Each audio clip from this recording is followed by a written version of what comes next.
الله وبركاته. بسم الله الرحمن الرحيم. الحمد لله رب العالمين والصلاة والسلام على المبعوث رحمة للعالمين وعلى آله الطيبين الطاهرين وأصحابه الكرام المهتدين. أما بعد. آج عقیدہ کا درس ہوگا اور آج کے درس میں ہم شرک کی تاریخ اور اس کا بنیادی سبب کیا ہے اس پر گفتگو کریں گے. یعنی شرک پہلی بار اس زمین پر انسانی آبادی میں کب واقع ہوا، کب شروع ہوا، ٹھیک ہے، اور کیسے اب تک شرک کا سلسلہ بنا ہوا ہے اور اس کی وجہ کیا ہے، اس کی مین وجہ کیا ہے. تو اس کے بارے میں آج کا درس ہوگا. ٹھیک ہے، آج کا عنوان بیان سمجھ گئے؟ اس بارے میں بات ہوگی شرک کی تاریخ اور اس کا بنیادی سبب. قرآن سے اس کا جواب لیتے ہیں. قرآن میں اللہ تعالیٰ نے ارشاد فرمایا ہے، سورہ بقرہ آیت نمبر 213، کان الناس امۃ واحدہ، کان الناس امۃ واحدۃ فبعث اللہ النبیین مبشرین ومنذرین. اس آیت کا ترجمہ کیا ہے کہ تمام لوگ ایک امت تھے، تمام لوگ ایک امت تھے، یعنی ایک دین پر تھے. تمام لوگوں کا دین، ملت ایک تھی، تمام لوگ ایک امت تھے، سب ایک ہی دین پر تھے، ایک ہی طریقے پر تھے. فبعث اللہ النبیین، پھر اللہ تعالیٰ نے نبیوں کو بھیجنا شروع کیا. یعنی نبیوں کے بھیجے جانے سے پہلے، رسولوں کے بھیجے جانے سے پہلے تمام لوگوں کا دین کیا تھا؟ ایک تھا. تو پھر نبیوں کو کیوں بھیجا؟ انیک کرنے کے لیے؟ تو یعنی ایک تھے سب، پھر وہ لوگ آپس میں بکھرنے لگے اور آپس میں اختلاف کرنا انہوں نے شروع کر دیا دین کے معاملے میں. تو اللہ تعالیٰ نے ان کی اصلاح کرنے کے لیے پھر سے واپس ایک دین کی طرف لوٹانے کے لیے نبیوں اور رسولوں کا سلسلہ شروع کیا. یہ مطلب ہے اس آیت کا. کان الناس امۃ واحدہ، لوگ ایک امت تھے. فبعث اللہ النبیین، پھر اللہ تعالیٰ نے نبیوں کا سلسلہ شروع کیا. مبشرین و منذرین، نبیوں کا کام کیا تھا؟ بشارت دینا، خوشخبری دینا. اسلام پر رہو گے، توحید پر قائم رہو گے تو جنت ملے گی، ہے نا. اور ڈرانا، دھمکانا کہ اگر توحید کو چھوڑے، اسلام کو چھوڑے تو جہنم میں جانا پڑے گا. تو خوشخبری سنانے کے لیے جنت کی اور ڈرانے کے لیے جہنم سے نبیوں اور رسولوں کا سلسلہ اللہ تعالیٰ نے قائم کیا. ٹھیک ہے، اس آیت کی تفسیر میں کیا کہا گیا ہے؟ سورہ بقرہ آیت نمبر 213. اس آیت کی تفسیر میں حضرت عبداللہ بن عباس رضی اللہ عنہما بیان کرتے ہیں کہ کانا بین آدم و نوح 10 قرون، آدم علیہ السلام اور نوح علیہ السلام کے بیچ کتنی مدت تھی؟ 10 صدی. 10 صدی یعنی کتنے 100 سال ہوئے؟ 10 صدی، 1000 سال. 1000 سال کتنا وقفہ تھا؟ آدم علیہ السلام اور نوح علیہ السلام دونوں کے درمیان 1000 سال کا وقفہ تھا. اس 1000 سال میں جو لوگ تھے ان کا دین کیا تھا؟ وہ کس دین پر تھے؟ فرماتے ہیں کہ کلہم علی شریعت من الحق، سب کے سب برحق شریعت پر تھے. سب کے سب، یہ تفسیر ہے. اب حضرت ابن عباس اس آیت کی تفسیر میں بیان کرتے ہیں کہ آدم اور نوح کے درمیان وقفہ 1000 سال کا تھا. اس وقفے میں سب کے سب کیا تھے؟ برحق شریعت پر تھے، یعنی اسلام پر تھے، توحید پر تھے. فاختلفوا، پھر انہوں نے آپس میں اختلاف کیا، آپس میں اختلاف کیا. جو ہدایت کا راستہ تھا، حق کا راستہ تھا، اس سے بھٹکنا شروع ہوئے. فبعث اللہ النبیین مبشرین ومنذرین، تو پھر اللہ تعالیٰ نے نبیوں کا سلسلہ شروع کیا. نبیوں کو بھیجا، جا کے لوگوں کو خوشخبری دو کہ ہدایت کے راستے پر قائم رہو گے، واپس آ جاؤ گے ہدایت کے راستے پر تو جنت کی خوشخبری ہے. اور اگر نہیں تو پھر جہنم کا عذاب تمہارا انتظار کر رہا ہے۔ تفسیر تبری میں یہ موجود ہے یہ روایت۔ قتادہ جو بہت بڑے مفسر گزرے ہیں، شاگرد ہیں ابن عباس کے، وہ کیا بیان کرتے ہیں کہ ذکر لنا انہ کان بین آدم و نوح 10 قرون، ہمیں بیان کیا گیا ہے، ٹھیک ہے، کہ آدم اور نوح کے درمیان 10 صدیاں تھیں، کلہم علی الہدی وعلی شریعت من الحق، سب کے سب ہدایت پر تھے اور برحق شریعت پر تھے، ثم اختلفوا بعد ذلك، پھر بعد میں انہوں نے آپس میں اختلاف کر لیا، ٹھیک ہے، فبعث اللہ نوحا، تو اللہ تعالیٰ نے نوح کو بھیجا، ٹھیک ہے، وکان اول رسول بعثہ اللہ الی اہل الارض، اور یہ پہلے رسول ہیں نوح علیہ السلام جن کو اللہ تعالیٰ نے زمین والوں کی طرف بھیجا۔ اکرمہ یہ بھی مشہور تابعی ہیں، مفسر ہیں، کہتے ہیں کہ کانا بین آدم و نوح 10 قرون کلہم علی الاسلام، آدم اور نوح کے درمیان 10 صدیاں گزری ہیں، سب کے سب اسلام پر تھے، ٹھیک ہے۔ تو یہ آیت اور اس کی تفسیر ہمیں کیا بتاتی ہے کہ اس روئے زمین پر انسانی آبادی پر شرک بعد میں آیا، طاری ہوا، پہلے توحید ہے، اصل چیز کیا ہے؟ توحید ہے، شروع سے کیا ہے؟ دین توحید ہے، شرک کا وجود بعد میں آیا، پہلے توحید ہے اور شرک بعد میں ہے، پہلے ایمان ہے اور کفر بعد میں ہے، پہلے اسلام ہے اور دوسرے جو ادیان ہیں وہ بعد میں پیدا ہوئے۔ یہ اس بہت ہی اہم غلط فہمی جو پھیلائی جاتی ہے مسلمانوں کے یہاں یا دنیا میں، اس کا جواب اس میں ہے۔ کیا کہتے ہیں؟ خاص طور سے اپنے یہاں ہندو لوگ کیا کہتے ہیں کہ تم لوگ اسلام تمہارا 1400 سال پہلے آیا ہے، جبکہ ہمارا ہندو مت کیا ہے 5000 سال سے، تو تم لوگ نئے ہو، تمہارا دین نیا ہے۔ اس کا جواب، اور بہت سارے مسلمان اس غلط فہمی کے شکار ہو جاتے ہیں، اس کا جواب یہ آیت ہے اور یہ تفسیر ہے کہ نہیں، ہمارا دین دین اسلام آج سے نہیں ہے، کل سے نہیں ہے، بلکہ شروع سے ہے، پہلے اسلام ہی تھا، بعد میں لوگ اسلام کو چھوڑنے لگے اور اپنا اپنا دین اپنا اپنا مذہب بنا لیا، جیسا کہ یہ آیت ہمیں کہتی ہے۔ اب رہا 1400 سال پہلے کی بات، تو 1400 سال پہلے دین اسلام مکمل ہوا، شروع ہوا کب سے؟ آدم علیہ السلام سے، مکمل ہوا ہمارے آخری نبی اور رسول محمد صلی اللہ علیہ وسلم کے ذریعے سے، ورنہ اسلام پہلے سے ہے، بعد میں بت پرستی اور شرک اور کفر یہ سب بعد میں ہوا۔ اس لیے کہتے ہیں کہ اسلام کا مؤسس، اسلام کا بنانے والا کون ہے؟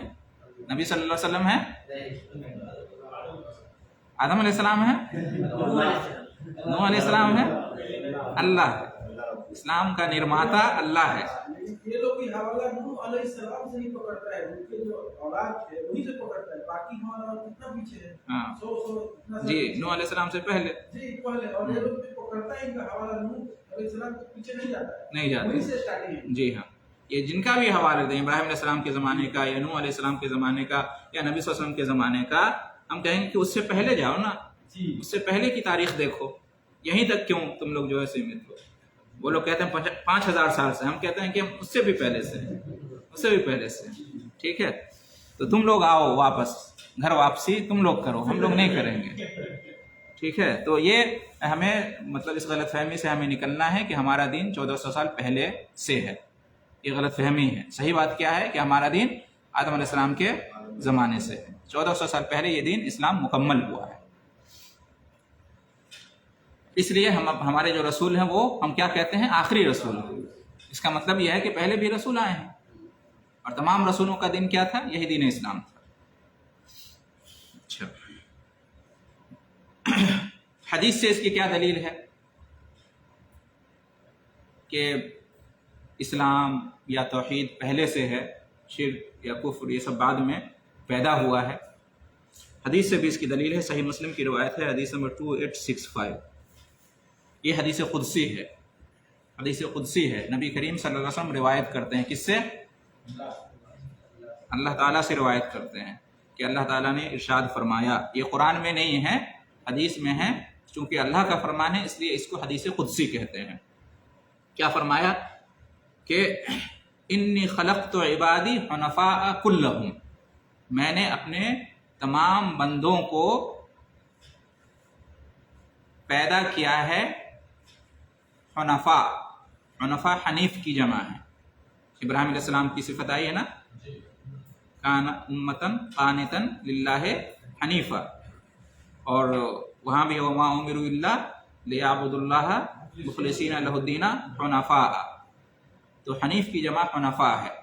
حنیف کس کو کہتے ہیں یا حنفاء کس کو کہتے ہیں؟ جو لوگ کفر، شرک اور باطل سے کٹ کر، اس سے نکل کر دین حق کی طرف، اسلام کی طرف، توحید کی طرف جھک جاتے ہیں، اس کو کہتے ہیں حنیف. اس کی جمع ہے حنفاء. تو اللہ تعالیٰ کیا فرما رہا ہے کہ ہم نے اپنے تمام بندوں کو دین حنیف پر پیدا کیا. ہمارا دین اسلام کیا ہے؟ حنیف ہے. تو اس پر پیدا کیا، یعنی سب کے سب حق پر تھے، سب کے سب حق پر تھے. یعنی اللہ تعالیٰ نے جب پیدا کیا لوگوں کو تو حق پر پیدا کیا. یہ اس حدیث کا مطلب ہے. جب پیدا ہوئے تو حق پر پیدا ہوئے، باطل پر پیدا نہیں ہوئے. باطل کے شکار بعد میں ہوئے. پیدائش کس پر ہوئی؟ حق پر ہوئی ہے. باطل بعد میں جو ہے نا در انداز ہوا ان کے یہاں. تو اللہ تعالیٰ فرماتا ہے کہ میں نے اپنے تمام بندوں کو حنفاء پیدا کیا. وَإِنَّهُمْ أَتَتْهُمُ الشَّيَاطِينُ، پھر بعد میں شیاطین ان کے پاس آئے، میرے بندوں کے پاس شیاطین بعد میں آئے. فَجْتَالَتْهُمْ عَنْ دِينِهِمْ، اور انہیں ان کے اصل دین سے پھیر دیا، اور انہیں ان کے اصل دین سے پھیر دیا. وَحَرَّمَتْ عَلَيْهِمْ مَا أَحْلَلْتُ، اور میں نے اپنے بندوں کے لیے جو حلال کیا تھا شیطانوں نے ان کے اوپر حرام کر دیا. یعنی شیطان کے بہکاوے میں آ گئے، دین توحید کو چھوڑ دیے اور حلال و حرام کا جو نظام اللہ تعالیٰ نے بنایا تھا اس سے نکال کر شیطان نے وضعی نظام میں داخل کر دیا. اللہ نے جو حلال کیا تھا حرام کر دیا، اور اللہ نے جو حرام کیا تھا حلال کر دیا، اور لوگ دام فریب میں شیطان کے آ گئے. ٹھیک ہے، آگے کیا ہے؟ وَأَمَرَتْهُمْ أَن يُشْرِكُوا مَا لَمْ أُنزِلْ بِهِ سُلْطَانًا، اور شیطانوں نے انہیں حکم دیا کہ میرے ساتھ شرک کریں جس کی میں نے کوئی دلیل نہیں اتاری ہے. یہ کس کا فرمان ہے؟ اللہ کا فرمان ہے. صحیح مسلم کی یہ روایت ہے جیسا کہ میں نے بیان کیا. تو اس سے بھی کیا معلوم ہوا کہ سب کے سب دین توحید پر تھے. بعد میں شیطان نے بہکا دیا اور لوگوں میں شرک داخل ہو گیا. ٹھیک ہے، تو اس حدیث سے بھی معلوم ہوا. اور یہ بات کہ سب لوگ دین توحید پر تھے، بعد میں جو ہے نا شرک داخل ہو گیا ان کے یہاں، اس کی تائید اس سے بھی ہوتی ہے، اس حدیث سے بھی، جس میں نبی کریم صلی اللہ علیہ وسلم نے کیا ارشاد فرمایا؟ کل مولود یولد علی الفطرہ فابواہ یہودانہ او ینصرانہ او یمجسانہ، کہ ہر بچہ دین فطرت پر پیدا ہوتا ہے، دین توحید پر پیدا ہوتا ہے، دین اسلام پر پیدا ہوتا ہے، لیکن اس کے ماں باپ اگر یہودی ہیں تو اس کو یہودی بنا دیتے ہیں، نصرانی ہیں تو اس کو نصرانی بنا دیتے ہیں، مجوسی ہیں تو اس کو مجوسی بنا دیتے ہیں. یہ تین مثال دی ہیں. یا کسی اور دین کا ماننے والا ہندو ہے تو اس کو ہندو بنا دیتے ہیں، بدھسٹ ہے تو اس کو بدھسٹ بنا دیتے ہیں، سکھ ہے تو سکھ بنا دیتے ہیں، وغیرہ وغیرہ. بطور مثال تین مذہب کا یہاں پہ ذکر کیا. یعنی اللہ تعالیٰ نے ہر انسان کی فطرت میں رکھا ہے توحید کو، خاص طور سے توحید ربوبیت کو. ہر انسان کی فطرت، اسی پر ہر انسان پیدا ہوتا ہے، لیکن جہاں پیدا ہوتا ہے اس کے ماحول میں ڈھل کر وہ اپنی اس فطرت کو بدل لیتا ہے. اس کو جیسی پرورش ہوتی ہے، جیسا اس کو ماحول دیا جاتا ہے، اس میں وہ ڈھل جاتا ہے. وہی حال تو ہم لوگ کا ہے. ہم جس مسلک میں پیدا ہو گئے، جی اگر اللہ نے توفیق نہیں دیا جی پھر ایسے ہی ہوتا ہے. یہی معاملہ ایسا بھی مسلمانوں میں جو گمراہی ہے اور سب گمراہی پہ جمے ہوئے ہیں، اس کی یہی وجہ ہے کہ جس ماحول میں وہ پیدا ہوئے اس ماحول سے باہر نکل کر نہیں دیکھ رہے ہیں، تحقیق نہیں کر رہے ہیں.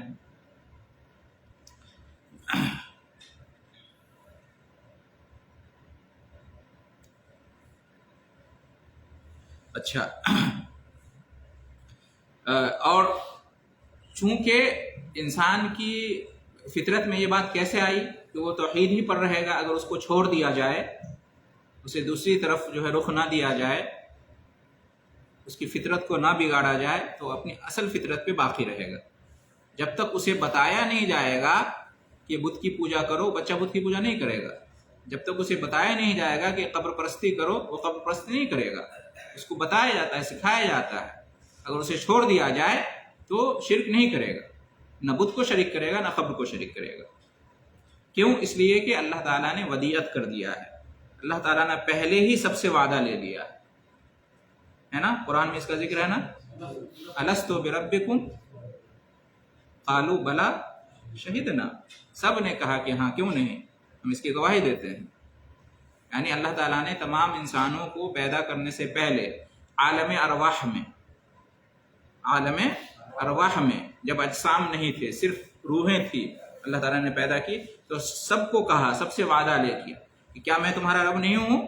تو سب نے کہا کہ ہاں ہم گواہی دیتے ہیں کہ آپ ہمارے رب ہیں۔ تو وہاں سب نے یہ گواہی دی تھی، سب نے یہ وعدہ لیا تھا۔ زمین پر آ کر کچھ لوگ کو یاد رہا اور کچھ لوگ بھول گئے، ٹھیک ہے۔ تو ان تمام چیزوں سے معلوم ہوا کہ توحید اصل ہے اور شرک طاری ہے، دخیل ہے۔ شرک کیا ہے؟ دخیل ہے، یعنی توحید پہلے سے ہے اور شرک بعد میں وجود میں آیا۔ اسلام پہلے سے ہے اور کفر بعد میں وجود میں آیا۔ یہ تمام دلیلیں ہمیں بتاتی ہیں۔ اب ایک ایک کر کے تاریخ لیتے ہیں کہ نوح علیہ السلام کی سب سے پہلے شرک کا وجود کب ہوا۔ سب سے پہلے، جیسا کہ آپ نے حدیث سنی، آدم اور نوح علیہ السلام کے درمیان 1000 سال کا وقفہ تھا۔ اس کے بعد اللہ تعالیٰ نے نوح علیہ السلام کو بھیجا۔ تو اس سے یہ معلوم ہوا کہ شرک پہلی بار وجود میں کب آیا اس زمین پر؟ نوح علیہ السلام کی قوم میں۔ نوح علیہ السلام کی قوم کا جو زمانہ ہے، اس زمانے میں پہلی بار اس دنیا میں شرک نمودار ہوا۔ اس سے پہلے شرک کا وجود نہیں تھا۔ دوسرے گناہ تھے لیکن شرک نہیں تھا، شرک نہیں تھا اس زمین پر، انسانی آبادی میں۔ حابیل اور قابیل کا جو واقعہ ہے، قتل کرنے کا اور حسد کرنے کا، تو یہ قتل اور یہ حسد یہ کیا ہے؟ گناہ کبیرہ ہے، یہ شرک نہیں ہے۔ تو اس طرح کا گناہ پہلے واقع ہوا لیکن شرک نہیں ہوا۔ حابیل اور قابیل دونوں مسلمان تھے، آدم کے بیٹے تھے۔ حسد کی وجہ سے آپس میں تنازع ہوا اور پھر قتل تک نوبت پہنچ گئی۔ وعلیکم السلام ورحمۃ اللہ، ٹھیک ہے۔ اس بات کو اچھی طرح سے سمجھیے۔ آدم علیہ السلام کا زمانہ اور بعد کا سارا زمانہ، یہاں تک کہ نوح علیہ السلام کی قوم کا زمانہ، یہاں تک صرف اسلام تھا، صرف توحید تھی، کفر نہیں تھا، شرک نہیں تھا۔ جب نوح علیہ السلام کی قوم میں شرک پیدا ہوا تو اس کی اصلاح کے لیے اللہ تعالیٰ نے نوح علیہ السلام کو رسول بنا کر بھیجا، ٹھیک ہے جی ہاں۔ سورہ نوح آیت نمبر 22 میں ہے، وَمَكَرُوا مَكْرًا كُبَّارًا، اور انہوں نے کیا کیا؟ نوح علیہ السلام کی قوم کے لوگوں نے، سرداروں نے کیا کیا؟ مَكَرُوا مَكْرًا كُبَّارًا، بہت بڑی سازش رچی، بہت بڑی سازش رچی، بہت بڑا مکر و فریب کا جال بچھایا۔ وقالوا، اور انہوں نے کہا، اپنی قوم کے لوگوں سے کہا، لا تذرن آلہتکم، اپنے ان معبودوں کو تم مت چھوڑو، اپنے ان معبودوں کی جن کی تم پوجا کرتے ہو، عبادت کرتے ہو، ان کو مت چھوڑنا۔ ولا تذرن ودا ولا سواعا ولا یغوث ویعوق ونسرا، اور خاص طور سے تمہارے یہ جو 5 ہیں بت معبود، ان کو تو بالکل ہی مت چھوڑنا۔ کون؟ ود، سواع، یغوث، یعوق اور نسر، یہ 4 ان کے بت تھے، 4 بزرگ تھے جن کے نام پر انہوں نے بت بنا لیے تھے اور ان کا نام رکھ دیا تھا، ٹھیک ہے۔ یہ آیت کہاں کی ہے؟ سورہ نوح کی ہے، ٹھیک ہے۔ آیت نمبر 21، 22 اور 23۔ 22 میں ہے کہ مکروا مکرن کبارا، اور 21 میں ہے اور 22 میں ہے وقالوا لا تذرن آلہتکم، یہ آیت، اور 23 میں ہے وقد اضلوا کثیرا، انہوں نے بہت سارے لوگوں کو گمراہ کر دیا، بہت سارے لوگوں کو گمراہ کر دیا۔ جو نوح علیہ السلام کی قوم میں جو نیتا ٹائپ کے لوگ تھے، لیڈر، مذہبی نیتا ٹائپ کے جو لوگ تھے، ان کے بارے میں ہے کہ انہوں نے عوام الناس سے کہا کہ نوح تمہیں کسی اور چیز کی دعوت دے رہا ہے لیکن تم لوگ اپنے دین پر قائم رہنا، اپنے معبودوں کو، اپنے بتوں کو مت چھوڑنا۔ اللہ تعالیٰ نے ان کا یہ واقعہ بیان کیا اور کہا کہ انہی لوگوں نے بہت سارے لوگوں کو گمراہ کر دیا۔ اس آیت کی تفسیر میں ابن عباس رضی اللہ تعالیٰ عنہما کیا بیان کرتے ہیں کہ ھذہ اسماء رجال صالحین من قوم نوح، یہ جو 5 نام یہاں گنائے ہیں اللہ تعالیٰ نے، ود، سعا، یغوث، یعوق اور نصر، یہ نوح علیہ السلام کی قوم کے نیک لوگوں کے نام ہیں۔ نوح علیہ السلام کی قوم میں جو بزرگ گزرے تھے، نیک لوگ گزرے تھے، یہ ان کے نام ہیں۔ یہ 5 بڑے بڑے بزرگان دین گزرے تھے، ود، سعا، یغوث، یعوق اور نصر۔ فلما ہلکوا، جب یہ لوگ دنیا سے فوت ہو چکے، یہ بزرگان دین، اوحى الشیطان الی قومہم، شیطان آیا نوح علیہ السلام کی قوم کے پاس اور ان کی طرف کیا کیا، ان کے دل میں یہ بات ڈالی، وسوسہ پیدا کیا، کیا، ان انسبوا الی مجالسہم التی کانوا یجلسون انسابا، کہ ایسا کرو کہ یہ بزرگان دین جہاں بیٹھا کرتے تھے، آیا جایا کرتے تھے، تو وہاں پر ان کے مجسمے بنا کر نصب کر دو۔ مجسمے سمجھتے ہیں نا، اسٹیچو، بت، پتلا، ان کے پتلے بناؤ، اور جہاں وہ آیا جایا کرتے تھے، بیٹھا کرتے تھے، وہاں ان کے پتلے جو ہے نا کھڑے کر دو، نصب کر دو۔ وَسَمَّوْهَا بِأَسْمَائِهِمْ، وَسَمُّوهَا بِأَسْمَائِهِمْ، اور ان لوگوں نے ان کے نام بھی رکھ لیے، سب کے نام رکھ لیے، سب کے پتلے بنائے اور سب کو نام دے دیا، یہ ود ہے، یہ سعا ہے، یہ یغوث ہے، یعوق ہے، نصر ہے، جو بزرگان دین کے نام تھے ان کے بت بنائے اور سب کے نام بھی رکھ دیے۔ ففعلوا، انہوں نے کہا کہ ایسا کرو، ففعلوا، تو انہوں نے ایسا کیا، فلم تعبد، ایسا کیا، لیکن ان کی عبادت ابھی شروع نہیں کی، ان کی پوجا شروع نہیں ہوئی، ابھی تک کیا ہوا، بس اتنا ہوا کہ شیطان نے کہا کہ ان کے بت بنا لو اور جگہ جگہ نصب کر دو، تو انہوں نے شیطان کی بات مان لی اور جگہ جگہ نصب کیا، ان کی پوجا ابھی شروع نہیں کی، ان کی عبادت شروع نہیں کی۔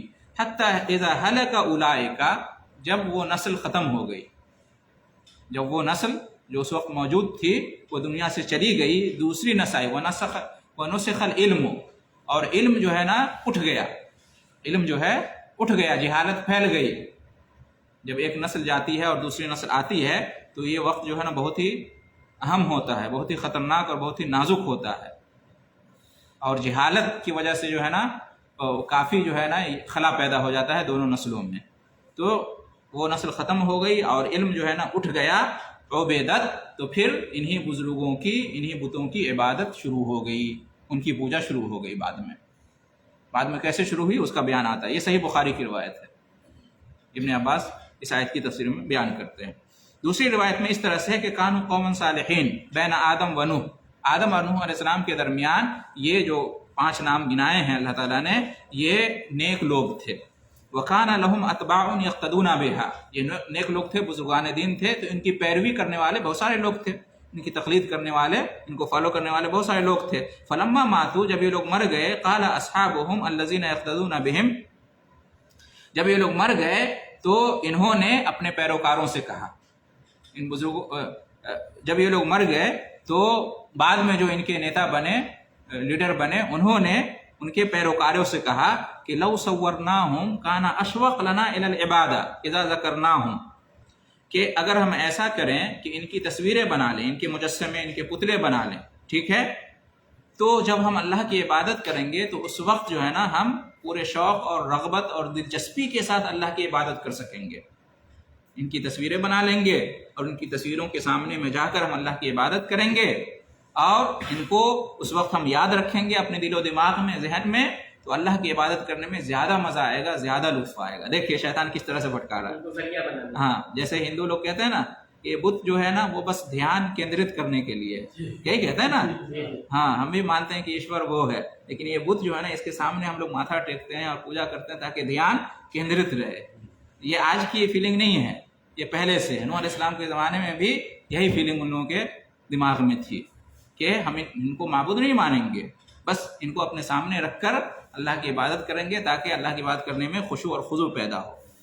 یہ کہا فصوروہ، تو ان کی بات مان کر انہوں نے ان کی تصویریں بنا ڈالی، ان کے مجسمے بنا ڈالے۔ فلما ماتوا، پھر جب یہ لوگ مر گئے، وہ نسل چلی گئی، جاء آخرون، اور دوسرے آئے، دب الیہم ابلیس، تو ابلیس ان کے پاس آیا، دوسری نسل کے پاس ابلیس آیا، فقال، اور کہا، انما کانوا یعبدونہم، وَبِهِمْ يَسْتَقُونَ الْمَطَرَ فَعَبَدُوهُ.